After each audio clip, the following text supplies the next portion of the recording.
ನಮ್ಮ ಚಿಂತಾಮಣಿ ನ್ಯೂಸ್ ಕನ್ನಡಕ್ಕೆ ಸ್ವಾಗತ.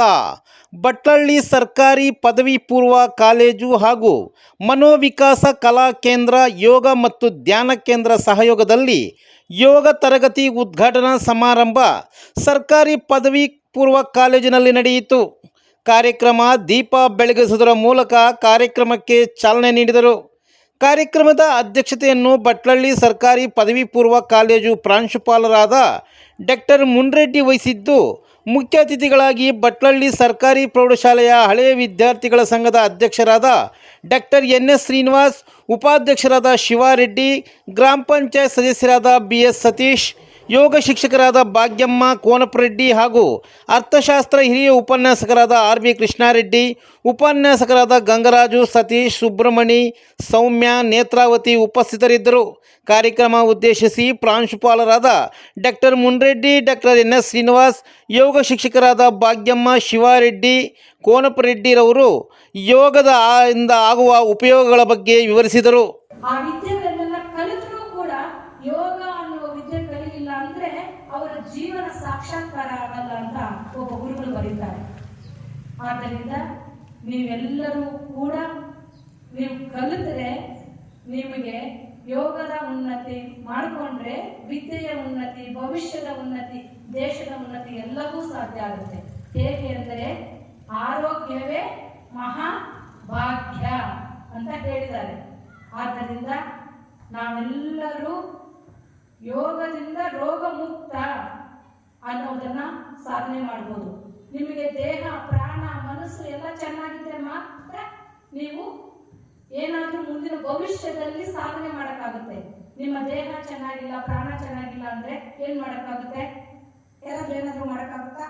ಸಾಧ್ಯ ಇಲ್ಲ. ಆದ್ದರಿಂದ ಪ್ರತಿಯೊಬ್ಬರು ಕೂಡ ಇದನ್ನ ಕಲಿತು, ಅದು ಕೂಡ ನಮ್ಮ ಗುರುಗಳು ವೇದಾದ್ರಿ ಮಹರ್ಷಿಗಳು ಯೋಗ ಫಾರ್ ಯೂತ್ ಎಂಪವರ್ಮೆಂಟ್ ಅಂತ ಹೇಳಿ ಮಕ್ಕಳಿಗೋಸ್ಕರನೇ ಒಂದು ಕೋರ್ಸ್ ಮಾಡಿದ್ದಾರೆ.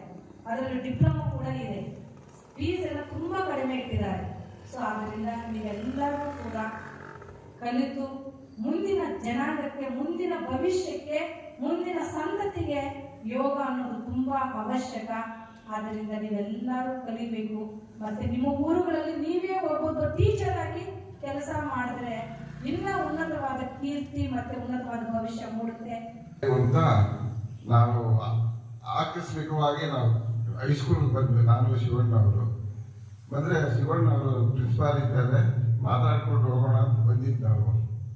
ಆದರೆ ಆ ದೈವಶಕ್ತಿಯ ಪ್ರಿನ್ಸಿಪಾಲ್ ಸರ್ ಆ ನಾಟಕೆಲ್ಲ ತೆಗಿಸ್ತಾ ಇದ್ರು ಹುಡುಗರ ಹತ್ರ. ಏನು ಸರ್ ಅದಂತಂದ್ರೆ, ಈಗ ಯೋಗ ಇದು ಮಾಡಿಸ್ಬೇಕು ಹುಡುಗರಿಗೆ ಅಂತಂದ್ರು. ನಮಗೂ ಆಸಕ್ತಿ ಇತ್ತು. ಈ ಹೈಸ್ಕೂಲಲ್ಲಿ, ಕಾಲೇಜಲ್ಲಿ ಒಂದು ನಮ್ಮ ಟೀಚರ್ ಕರೆಸಿ ಇದು ಯೋಗ ಇದು ಮಾಡೋಣ ಅಂತ ಆಸಕ್ತಿ ಇತ್ತು. ಆದರೆ ಅವಕಾಶ ಬರಲಿಲ್ಲ. ಈ ದಿನ ಆ ಯೋಗ ಕೂಡಿ ಬಂದಿದೆ. ಆದ್ದರಿಂದ ತಾವು ಈ ಯೋಗ ಕಲಿತು ನೀವು ಒಳ್ಳೆಯ ಉನ್ನತ ಪ್ರಜೆಗಳಾಗಿ ನಿಮ್ಮ ಆರೋಗ್ಯ ಕಾಪಾಡ್ಕೋಬೇಕು. ನಾನು ಡಾಕ್ಟ್ರು, ಆದರೂ ಕೂಡ ನನಗೂ ಕಾಯಿಲೆ ಇರುತ್ತೆ, ನಿಮಗೂ ಎಲ್ಲರಿಗೂ ಕಾಯಿಲೆ ಬರುತ್ತೆ. ಆದರೆ ಧ್ಯಾನ ಮತ್ತು ಯೋಗ ಮಾಡೋದ್ರಿಂದ ಬಹಳ ಸರ್ವಾಗುತ್ತೆ. ನಮ್ಮ ಮಾನಸಿಕವಾಗಿ ಮತ್ತು ದೈಹಿಕವಾಗಿ ನಾವು ಒಳ್ಳೆ ಆರೋಗ್ಯ ಕಾಪಾಡ್ಕೊಂಡು ಹೆಲ್ತ್ ಈಸ್ ವೆಲ್ತ್ ಅಂತ ಸುಳ್ಳಿ ನೋಡಿ. ಆ ಥರ ನಮಗೆ ಎಷ್ಟೇ ಹಣ ಇದ್ರೂ ಕೂಡ ನಮಗೆ ಪ್ರಯೋಜನ ಬರಲ್ಲ. ಇವಾಗಲಾಗಲಿ ಮುಂದೆ ನಾವು ಒಳ್ಳೆ ಇದಾಗಿ ಎಷ್ಟು ಹಣ ಸಂಪಾದಿಸಿ, ಅದೇ ಒಂದು ಆರೋಗ್ಯ ಇದ್ದರೆ ಎಷ್ಟು ವರ್ಷ ಬೇಕಾದ್ರೂ ನಾವು ಬದುಕ್ಬೋದು. ಆದ್ದರಿಂದ ನಾವು ಇಲ್ಲಿ ಬಟ್ಲಲ್ಲಿ ಸ್ಟಾರ್ಟ್ ಮಾಡಿದ್ವಿ. ನನಗೂ ಕೆಲವಾರು ಸಮಸ್ಯೆಗಳಿತ್ತು, ಡಾಕ್ಟರ್ ಆದರೂ ಕೂಡ ಅದೆಲ್ಲ ಹೋಗ್ಲಾಡಿಸ್ಕೊಟ್ಟಿದ್ದಾರೆ ನಮ್ಮ ಮೇಡಮ್ನವರು. ನಾವು ಧ್ಯಾನ ಮತ್ತು ಯೋಗ ಮಾಡೋದ್ರಿಂದ ನಿಮ್ಮ ಮಾನಸಿಕವಾಗಿ ಮತ್ತು ನಿಮ್ಮ ವಿದ್ಯಾಭ್ಯಾಸದಲ್ಲಿ ಕೂಡ ಉನ್ನತ ಮಟ್ಟಕ್ಕೆ ಹೋಗ್ತೀರಾ. ಆ ಧ್ಯಾನ ಒಂದು ಕಾನ್ಸಂಟ್ರೇಷನ್ ಬಂದರೆ ನಿಮಗೆ ಆ ಧ್ಯಾನ ಮಾಡೋದ್ರಿಂದ ಒಂದು ಕಾನ್ಸಂಟ್ರೇಷನ್ ಬರುತ್ತೆ. ಓದೋದ್ರಲ್ಲಿ ಕೂಡ ಆಸಕ್ತಿ ಸಿಗುತ್ತೆ. ದುಶ್ಚಟಗಳಿಗೆ ನೀವು ಹೋಗೋಕ್ಕಾಗಲ್ಲ. ಆದ್ದರಿಂದ ಮಕ್ಕಳೇ, ನೀವು ಈ ದಿನ ಒಂದು ಒಳ್ಳೆಯ ಅವಕಾಶ ಸಿಕ್ಕಿದೆ, ನೀವು ಇದನ್ನು ಉಪಯೋಗಿಸ್ಕೊಳ್ಳಿ. ನಮ್ಮ ಸಹಕಾರ ಯಾವತ್ತಿಗೂ ಇರುತ್ತೆ. ನಮ್ಮ ಮೇಡಮ್ನವರು ಬಂದು ನಿಮ್ಗೆ ಅವಾಗವಾಗ ನಿಮಗೆ ಬೋಧನೆ ಮಾಡ್ತಾ ಇರ್ತಾರೆ. ನಿಮ್ಮ ಮೇಡಮ್ನವರು ತಿಳಿದಂತ ಇಲ್ಲಿ ಒಬ್ಬರು ಯೋಗ ಮೇಡಮ್ ಇದ್ದಾರೆ ಅಂತ ಚೆನ್ನಾಗಿ ಕಲಿತು ಇದಾಗ್ತಾ ಇರಿ. ಇಷ್ಟು ಹೇಳಿ ನನ್ನ ಮಾತುಗಳನ್ನು ಮುಗಿಸ್ತೀನಿ. ಯೋಗ ಮಾಡೋದ್ರಿಂದ ನಿಮ್ಮ ಆರೋಗ್ಯ ಉತ್ತಮವಾಗಿರುತ್ತೆ ಮಾನಸಿಕವಾಗಿ ನೀವು ದೃಢವಾಗಿರ್ತೀರ ಅನ್ನೋದು 100% ಸತ್ಯ. ಇದು ಎಲ್ರಿಗೂ ಗೊತ್ತಿರ್ತಕ್ಕಂಥ ವಿಷಯ. ಸೊ ಈಗ ಮಕ್ಕಳಿಗೆ ನಿಮಗೆ ಸುವರ್ಣ ಅವಕಾಶ ಬಂದಿದೆ, ಇದನ್ನು ಉಪಯೋಗಿಸ್ಕೊಳ್ಳಿ. ಇದರ ಜೊತೆಗೆ ನಿಮ್ಮ ವಿದ್ಯಾಭ್ಯಾಸವನ್ನು ಚೆನ್ನಾಗಿ ಮಾಡಿ. ಈ ಸ್ಕೂಲ್ಗೆ ಮತ್ತು ಈ ಊರಿಗೆ, ನಿಮ್ಮ ತಂದೆ ತಾಯಿಗೆ, ಪ್ರಿನ್ಸಿಪಾಲ್ರವರಿಗೆ, ನಿಮ್ಮ ಮಾಸ್ಟರ್ಗಳಿಗೆ ಒಳ್ಳೆಯ ಹೆಸರು ತಗೊಂಡ್ಬನ್ನಿ. ನಮ್ಮ ಹತ್ರ ಒಂದು ಪರ್ಮಿಷನ್ ತಗೊಂಡೋದೆ ಈ ತರ ಮಾಡ್ತಾ ಇದ್ದೀನಿ, ನಮ್ಮ ಅಪ್ಪ ಅಮ್ಮನಿಗೆ ಹೇಳ್ಕೊಡ್ಬೋದು ಅಂತ ಖಂಡಿತವಾಗಿ ಹೇಳ್ಕೊಡ್ಬೋದು. ಪ್ರತಿ ಹಳ್ಳಿ ಮನೆಯಲ್ಲಿ ನಮ್ಮ ಗುರುಗಳಿಗೆ ಹೇಳಿದ್ದಾರೆ. ಮಹೇಶ್ ಅವರು ಓದಿರೋದು 3ನೇ ಕ್ಲಾಸ್ ಓದಿ ಎಲ್ಲ ಕಷ್ಟಗಳನ್ನ ಪಡೆದು ಏನೇನೋ ಮಾಡಿ ಎಲ್ಲ ಮೇಲೆ ಹೋಗಿ ಅವ್ರನ್ನ ಒಳ್ಳೆ ಇದನ್ನ ಮಾಡಿ ಮತ್ತೆ ಈ ತರ ನಮ್ಮ ಮಕ್ಕಳಿಂದನೇ ಬೆಳೆಸಬೇಕಂತಿದ್ದು. ಅವ್ರ ಮಕ್ಕಳಿಗೆ ಫಸ್ಟ್ ನಿಮಗೆ ಈ ತರ ಮಾಡಿಬಿಟ್ರೆ ನಿಮ್ಮಲ್ಲಿ ಆಗ್ಲೇ ಶಿವನ್ ಸರ್ ಡಾಕ್ಟರ್ ಹೇಳಿದ್ರು, ಯಾವ ಕೆಟ್ಟ ಭಾವನೆಗಳನ್ನು ಬರುವುದಿಲ್ಲ, ಕೆಟ್ಟ ದಾರಿಗೆ ಹೋಗುವುದಿಲ್ಲ. ಅದಕ್ಕೆ ನೀವೆಲ್ಲ ಇನ್ನು ಮುಂದೆ ನಾವು ಏನನ್ನ ನಿಮಗೆ ಯೋಗವನ್ನು ಹೇಳ್ಕೊಡ್ತೀವೋ, ಮೇಡಮ್ ಅವರು ಇದ್ದಾರೆ ಯೋಗ ಟೀಚರ್ ಅವರು ನಿಮಗೆ ಆಜ್ಞೆಯನ್ನು ಕೊಡ್ತಾ ಇರ್ತಾರೆ. ಅದನ್ನು ಕಲಿತು ನೀವು ಚೆನ್ನಾಗಿ ನಿಮ್ಮ ಮನೆಯನ್ನ, ನಿಮ್ಮ ದೇಹವನ್ನ, ನಿಮ್ಮ ಆರೋಗ್ಯವನ್ನು ಕಾಪಾಡ್ಕೋಬೋದು ಅಂತ ಹೇಳ್ತಾ, ಶೈಕ್ಷಣಿಕ ವಿಕಸನಕ್ಕೆ ಅತ್ಯಂತ ಪೂರಕವಾಗಿದೆ ಅಂತೇಳಿ ಭಾವಿಸ್ತಾ, ಏನು ನೀವು ಹದಿಹರೆಯದ ವಿದ್ಯಾರ್ಥಿಗಳಿದ್ದೀರಾ, ನಿಮ್ಮ ಮನಸ್ಸಿನಲ್ಲಿ ಚಂಚಲತೆ, ಆತಂಕಗಳು, ಅನವಶ್ಯಕವಾಗಿರತಕ್ಕಂತಹ ಆಲೋಚನೆಗಳು ಇಂದ ನಿಮ್ಮ ಮಾನಸಿಕವಾಗಿ ನೀವು ಒತ್ತಡಕ್ಕೆ ಸಿಕ್ಕಾಕೊಂಡಿರ್ತಾರೆ. ಆ ನಿಟ್ಟಿನಲ್ಲಿ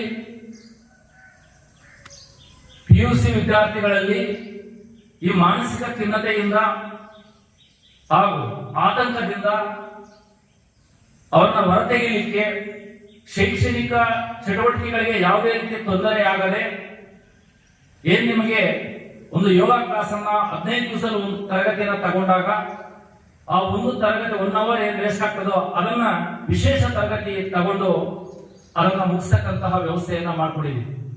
ಯಾಕಂದ್ರೆ ಬಟ್ಟಳ್ಳಿ ಸರ್ಕಾರಿ ಪದವಿ ಪೂರ್ವ ಕಾಲೇಜು ಪರೀಕ್ಷೆ 1ರಲ್ಲಿ ಇಡೀ ಜಿಲ್ಲೆಯಲ್ಲಿಯೇ ಸರ್ಕಾರಿ ಕಾಲೇಜಿನಲ್ಲಿ ಪ್ರಥಮ ಸ್ಥಾನವನ್ನ ಫಲಿತಾಂಶದಲ್ಲಿ ಪಡೆದಿದೆ. ಹಾಗಾಗಿ ಮುಂದೆ ಅದೇ ರೀತಿ ಫಲಿತಾಂಶವನ್ನ ತರಲಿಕ್ಕೆ ನಾವು ಪ್ರಯತ್ನಿಸಬೇಕಾದ್ರೆ ನಿಮ್ಮ ತರಗತಿಗಳನ್ನು ವಿಶೇಷವಾಗಿ ತಗೊಳ್ಳಿಕ್ಕೆ ಒಂದು ಒತ್ತನ್ನ ಕೊಡ್ತಾ ಇದೀವಿ. ಅದರ ಜೊತೆಯಾಗಿ ನೀವು ಹೆಚ್ಚು ಚೆನ್ನಾಗಿ ಓದಬೇಕಾದ್ರೆ ನಿಮ್ಮ ಮನಸ್ಸು ಚೆನ್ನಾಗಿರ್ಬೇಕು. ಮಾನಸಿಕವಾಗಿ ನಿಮ್ಮನ್ನ ಸದೃಢತೆಯಿಂದ ಸಜ್ಜು ಮಾಡಿದ್ರೆ ಕ್ಲಾಸ್ ರೂಮ್ ಅಲ್ಲಿ, ತರಗತಿಯಲ್ಲಿ ನೀವು ಹೆಚ್ಚು ಏಕಾಗ್ರತೆಯಿಂದ ಓದಲಿಕ್ಕೆ ಸಾಧ್ಯ. ಏಕಾಗ್ರತೆಯಿಂದ ನೀವು ಕ್ಲಾಸ್ ರೂಮ್ ಅಲ್ಲಿ ಇರ್ಬೇಕಾದ್ರೆ, ಇಲ್ಲಾಂದ್ರೆ ಈಜಿಪ್ಟಲ್ಲಿ ಮಮ್ಮಿ ಬೇಕು ಕುಡಿರ್ತಾರೆ. ಹಾಗಾಗಿ ನಿಮ್ಮಲ್ಲಿ ಏಕಾಗ್ರತೆ ಬರಬೇಕು ಅಂತಂದ್ರೆ ಇಂತಹ ಯೋಗ ಅವಶ್ಯಕತೆ ಇದೆ. ಯೋಗ ಅಂತಕ್ಕಂಥದ್ದು ಮೇಡಮ್ ಅವರು ಈಗಾಗಲೇ ಹೇಳಿದ್ರು, ಭಾರತ ಯೋಗದ ಮೂಲ. ಮೊಟ್ಟ ಮೊದಲ ಬಾರಿಗೆ ಯೋಗ ಆರಂಭ ಆಗಿರೋದೇ ನಮ್ಮ ಭಾರತ ದೇಶದಲ್ಲಿ. ಅಂದ್ರೆ ಕ್ರಿಸ್ತ ಪೂರ್ವ 3500ರಲ್ಲಿ, ಅಂದ್ರೆ ಸಿಂಧೂರಿನ ನಾಗರಿಕತೆಯಿಂದಲೇ ನಮ್ಮ ನಾಗರಿಕತೆ ಏನ್ ಆರಂಭ ಆಯಿತು ಆಗ್ಲೇ ಯೋಗ ಆರಂಭ ಆಗಿದೆ. ಈಗ ಭಾರತ ಪಾಕಿಸ್ತಾನ ಒಂದೇ ಆಗಿತ್ತು. ಈಗ ಪಾಕಿಸ್ತಾನದಲ್ಲಿ ಕೆಲವು ಪ್ರದೇಶಗಳಲ್ಲಿ ಸಿಂಧೂರಿನ ನಾಗರಿಕತೆ ನಗರಗಳು ಪತ್ತೆ ಆಗಿದೆ. ಅಲ್ಲಿ ಯೋಗ ಮಾಡ್ತಾ ಇರ್ತಕ್ಕಂಥ ಯೋಗ ಭಂಗಿಯ ಚಿತ್ರಣ ನಮಗೆ ದೊರೆತಿದೆ. ಅಂದ್ರೆ ಸಿಂಧೂರಿನ ನಾಗರಿಕತೆಯ ಕಾಲದಿಂದಲೇ ಯೋಗ ನಮ್ಮ ಭಾರತದಲ್ಲಿ ಆರಂಭ ಆಗಿದೆ.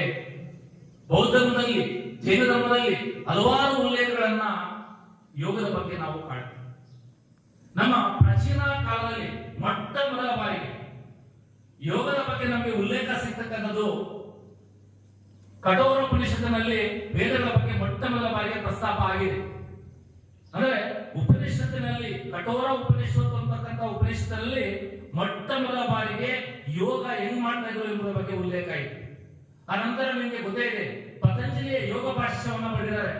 ಯಾವ ರೀತಿ ಯೋಗ ಮಾಡಬೇಕು, ಯೋಗದಿಂದ ವಿದ್ಯಾರ್ಥಿಗಳಿಗೆ ಅಷ್ಟೇ ಅಲ್ಲ, ಪ್ರತಿಯೊಬ್ಬ ಮಾನವರಿಗೂ ಮಾನಸಿಕವಾಗಿ ನಾವು ಸದೃಢತೆಯನ್ನ ಪಡ್ಕೋಬಹುದು. ಅದರ ಜೊತೆಗೆ ದೈಹಿಕವಾಗಿ ಸಹ ನಾವು ಸದೃಢರಾಗ್ತೀವಿ ಯೋಗ ಮಾಡಿದ್ರೆ. ಬೇಕಾದ್ರೆ ನೀವು ಎಕ್ಸರ್ಸೈಸ್ ಮಾಡಿದ್ರೆ ಏನಾಗ್ತದೆ, ದೈಹಿಕವಾಗಿ ನೀವು ಸದೃಢರಾಗ್ತೀರ. ಯೋಗ ಮಾಡಿದ್ರೆ, ಧ್ಯಾನ ಮಾಡಿದ್ರೆ ಮಾನಸಿಕ ಮತ್ತು ದೈಹಿಕವಾಗಿ ಎರಡು ರೀತಿಯಲ್ಲೂ ಸಹ ನೀವು ಸದೃಢರಾಗ್ತೀರ. ಯಾವಾಗ ಸದೃಢರಾಗ್ತೀರೋ ಕ್ಲಾಸ್ ರೂಮ್ ಅಲ್ಲಿ ನೀವು ಲವಲವಿಕೆಯಿಂದ ಇರ್ತೀರ. ಒಂದು ಪೀಠ ಕೇಳ್ತಕ್ಕಂಥವ್ರು ನೀವು 2 ಪೀಠನ ಇನ್ನೂ ಕೇಳಬೇಕು ಕ್ಲಾಸ್ ಅಂತ ಹೇಳ್ತಾರೆ, ನಿಮ್ಮ ಏಕಾಗ್ರತೆ ಇರ್ತದೆ. ಹಾಗಾಗಿನೇ ಯೋಗವನ್ನ ನಮ್ಮ ಕಾಲೇಜಿನಲ್ಲಿ ಆರಂಭ ಮಾಡಿರ್ತಕ್ಕಂಥದ್ದು. ಯಾಕಂದ್ರೆ ನೀವು ಯೋಗ ಮಾಡಿದ್ರೆ ಆರೋಗ್ಯ ಚೆನ್ನಾಗಿರ್ತದೆ. ಆರೋಗ್ಯ ಅಂದ್ರೆ ಒಂದ್ ಕಡೆ ಮಾನಸಿಕ ಆರೋಗ್ಯ, ಮನಸ್ಸಲ್ಲಿ ಇವಾಗ ಬೇಜಾನ್ ಕಸ ಯಾವ ರೀತಿ ಇರ್ತದೋ ಅಂತಹ ಆಲೋಚನೆ ನಿಮಗೆ ಬರ್ತವೆ. ಏಜಂತದ್ದು ಇಂತಹ ಅನವಶ್ಯಕ ಆಲೋಚನೆಗಳಿಂದ ನಿಮ್ಮ ಮನಸ್ಸು ಹೊರಬರಬೇಕಾದ್ರೆ, ಮಾನಸಿಕ ಖಿನ್ನತೆಯಿಂದ ಹೊರಬರಬೇಕಾದ್ರೆ, ಒತ್ತಡಗಳಿಂದ ಹೊರಬೇಕಾದ್ರೆ, ನಿದ್ದೆ ಚೆನ್ನಾಗಿ ಬರಬೇಕಾದ್ರೆ ಯೋಗ ಅತಿ ಮುಖ್ಯ. ಖಾಸಗಿ ಕಾಲೇಜಿಗಿಂತ ಅತ್ಯಂತ ಗುಣಮಟ್ಟವಾಗಿ ನಾವು ಮಾಡಲಿಕ್ಕೆ ಹೊರಟಿದ್ದೀವಿ. ದಯವಿಟ್ಟು ನೀವು ಸೇರಿಸಿ ಇರ್ತೀವಿ. ಹಾಗಾಗಿ ಖಾಸಗಿ ಕಾಲೇಜಲ್ಲಿ ಇಂಥವೆಲ್ಲ ಮಾಡೋದಿಲ್ಲ. ಅವರಿಗಿಂತ ಹೆಚ್ಚಾಗಿ ಪಾಠದ ಜೊತೆಗೆ, ಬೋಧನೆ ಜೊತೆಗೆ ಇಂತಹ ಎಲ್ಲ ಸರ್ವ ರೀತಿ ಸರ್ವಾಂಗೀಣವಾಗಿ ನಿಮ್ಮನ್ನ ಬೆಳೆಸಲಿಕ್ಕೆ ನಮ್ಮ ಬಟ್ಟಳ್ಳಿ ಸರ್ಕಾರಿ ಪದವಿ ಪೂರ್ವ ಕಾಲೇಜು ಹಮ್ಮಿಕೊಂಡಿರುವ ನಿಟ್ಟಿನಲ್ಲಿ ಇದು ಒಂದು ಕಾರ್ಯಕ್ರಮ ಅಂತಕ್ಕಂಥದನ್ನ ನಿಮ್ಗೆ ಹೇಳ್ತಾ, ಪ್ರತಿ ಒಂದು 15 ದಿವಸಕ್ಕೆ ಒಂದ್ಸತಿ ಒಂದು ಕ್ಲಾಸ್ ಯೋಗವನ್ನ ನಿಮಗೆ ಕೊಡಿಸುವ ಮೂಲಕ ನಿಮ್ಮ ಮನಸ್ಸನ್ನ ಪಾಠದ ಕಡೆ ಕೇಂದ್ರೀಕೃತಗೊಳಿಸಲಿಕ್ಕೆ ನಾವೆಲ್ಲ ಪ್ರಯತ್ನಿಸ್ತೀವಿ ಅಂತಕ್ಕಂಥ ಮಾತನ್ನ ಹೇಳ್ತಾ, ಇದಕ್ಕೆ ನಮಗೆ ಸಹಕರಿಸಿದಂತಹ ಏನು ಮನೋವಿಕಾಸ ಕಲಾ ಕೇಂದ್ರ, ಯೋಗ ಮತ್ತು ಧ್ಯಾನ ಕೇಂದ್ರಕ್ಕೆ ಧನ್ಯವಾದಗಳು ಸಲ್ಲಿಸ್ತಾ, ಸೊ ಯಾರು ಒಂದು ಮೆಡಿಟೇಷನ್ ಮಾಡ್ತಾರೋ, ಸೊ ನಿಮ್ಮ ಮನಸ್ಸು ಅಂತಕ್ಕಂಥದ್ದು ತುಂಬಾ ತುಂಬಾ ಚೆನ್ನಾಗಿರುತ್ತೆ. ಸೊ ನೀವು ಬೆಳಗ್ಗೆ ಒಂದು 5 o'clock ಹೆದ್ದೇಳ್ಬಿಟ್ಟು ಒಂದು ಮೆಡಿಟೇಷನ್ ಅನ್ನ ಮಾಡಿ ಅವಾಗ ನೀವು ಅಬ್ಸರ್ವ್ ಮಾಡ್ಕೊಳ್ಳಿ. ಸೊ ನಿನ್ನೆಗೂ ಇವತ್ತು ಡಿಫ್ರೆನ್ಸ್ ಏನಂತ. ಸೊ ಒಂದಿನ ಮಾಡಿದ್ರೆ ಅದರ ಫಲಿತಾಂಶ ಗೊತ್ತಾಗಲ್ಲ. ಸೊ ಒಂದು ಸತತವಾಗಿ 1 ವಾರ ಅದನ್ನು ಮೆಡಿಟೇಷನ್ ಮಾಡಿ ಆವಾಗ ನಿಮ್ಮ ಮನಸ್ಸು ಯಾವ ತರ ಇರುತ್ತೆ ನಿಮ್ಗೆ ಗೊತ್ತಾಗುತ್ತೆ. ಎಡಗೈ ಹಿಂದೆ ಎಲ್ಲಾರು ಅದೇ ತರ ಮೇಲ್ಗಡೆ ಹಿಂದೆ ಹೋಗಿ ರೈಟ್ ಹ್ಯಾಂಡ್ ಪಂಚಮುದ್ರೆಯಲ್ಲಿ ಇರ್ಬೇಕಾ? ಎಲ್ಲ ಪಂಚಮುದ್ರೆ ನೋಡಿ ಪಂಚಮುದ್ರೆ ಹೀಗಿರ್ಲಿ. ಎಲ್ಲರೂ ಕರೆಕ್ಟ್ ಆಗಿ ಮಾಡ್ಬೇಕು. ಇಲ್ಲಿರ್ಬೇಕು. ನಾನು ನೆಕ್ಸ್ಟ್ 5th ಎಕ್ಸರ್ಸೈಸ್ ತೋರಿಸ್ಬೇಕು ಅಂದ್ರೆ ಅವರೇ 5th ಎಕ್ಸರ್ಸೈಸ್ ಇವತ್ತು. ಯಾಕೆ ಸ್ಟಾರ್ಟ್ 1 ಎಡಗೈ ಮುಂದೆ ಬರಬೇಕು. ಎಡಗೈ ಮುಂದೆ ಬರಬೇಕು. ಬಲಗೈ ವೆರಿ ಗುಡ್ 3 ನೋಡಿ ಮಾಡ್ತಿದ್ದಾರೆ 4 5 ಇವಾಗ ಆಂಟಿ ಕ್ಲಾಕ್ ವೈಸ್ ಅಲ್ಲಿ ಮಾಡಿ ಅದನ್ನೇ 5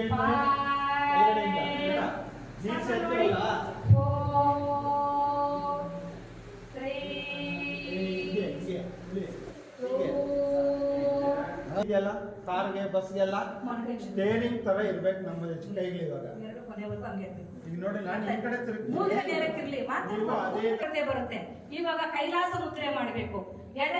ಎಡಗಾಲ ಹಿಮ್ಮಿಡಿಯನ್ನ ಮೇಲಕ್ಕೆ ಎತ್ತಿ, ಎಡಗಾಲ ಹಿಮ್ಮಿಡಿಯನ್ನ ಮೇಲಕ್ಕೆ ಎತ್ತಿ 180 ಡಿಗ್ರಿ ತಿರುಗಬೇಕು. ಎಲ್ಲ ಫುಲ್ ಬನ್ನಿ. ಎಷ್ಟು ತಿರುಗಿ ಉಗುರನ್ನು ಈಗ ನಿಧಾನವಾಗಿ ಎಡಗಡೆ ತಿರುಗಿ ಎಡಗಾಲನ್ನ ಇಳಿಸಿ ಕೈಲಾಸ ಮುದ್ರೆ ಬಲಗಾಲ ಮಾಡ್ಬೇಕು. ಬಲಗಾಲನ್ನ ಎತ್ತುಕೊಳ್ಳಿ.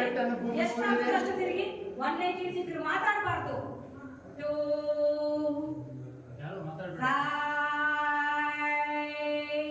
ಎಡಗಾಲ ಹಿಮ್ಮಡಿ ಎತ್ತಿ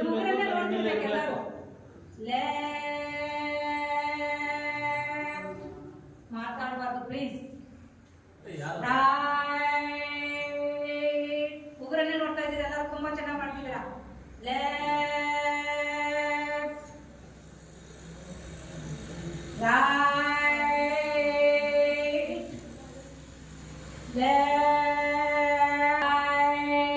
ಉಗುರನ್ನ ಎಪ್ಪೆಟ್ಟನೆ ಅಷ್ಟು ಚೆನ್ನಾಗಿ ಪ್ರೆಸ್ ಮಾಡ್ತಾರೆ ಅಷ್ಟು ನರಗಳು ಆಕ್ಟಿವೇಟ್ ಆಗುತ್ತೆ. ಮೆರಿಡಿಯನ್ ನರ್ವ್ಸ್ ಪೊಸಿಷನ್ ಲೆಫ್ಟ್ ಆದ್ಮೇಲೆ ಪೊಸಿಷನ್ ಬರಬೇಕು. ಇದು 6th ಎಕ್ಸರ್ಸೈಸ್. ಕೀಲುಗಳ ನೋವುಗಳೆಲ್ಲ ಗಂಟುಗಳ ನೋವೆಲ್ಲ ನಾವು ನನಗೆ ವಿರುದ್ಧ ಮಾಡಬೇಕು. ನೀವು ಈ ಕಡೆ ನಾನು ಈ ಕಡೆ ರೈಟ್ ಲೆಫ್ಟ್ ರೈಟ್ ಮಾಡಿ ದೇವರಿಗೆ ಕಟ್ಟಿ ತಿರುಗಿಸ್ತಾರೆ. 1 2 3 4 5 ಉಲ್ಟಾ ಉಲ್ಟಾ 5 4 3 2 1 ಯಾರಿಗೆ ಕತ್ತ ಹಂಗೇ ಡೌನ್ ಆಗ್ಬೇಕು ನೋಡಿ ಸರ್. ಬ್ರೀತ್ ಬಗ್ಸಿ ಬಗ್ಸಿ ಬೇಗ ಬಗ್ಸ್ಕೊಳ್ಬೇಕು. ಪೂರ್ತಿ ಬೇಗ ಬಗ್ಲಿ ಬಗ್ಲಿ ಕತ್ತೆ ಎತ್ತೀರಿ ಹಂಗೆ ಕತ್ತೆ ಎತ್ಕೊಂಡು ಹೋಗ್ಬೇಕು. ಹಂಗೆ ಹಂಗೆ ಹಂಗೆ ಬಗ್ಸಿ ಬಣ್ಣ ಬಗ್ಗಿ ಸರ್ ಎಷ್ಟಾಗುತ್ತೆ ಅಷ್ಟು ನೋಡಿ ಕತ್ತೆ. Very good. ಬ್ರೀತ್ ಇನ್ ಭಾಳ ಚೆನ್ನಾಗಿ ಮಾಡ್ತಾ ಇದ್ದಪ್ಪ. Breathe out. Very nice. Breathe in. Breathe out. Breathe in. Breathe out. Breathe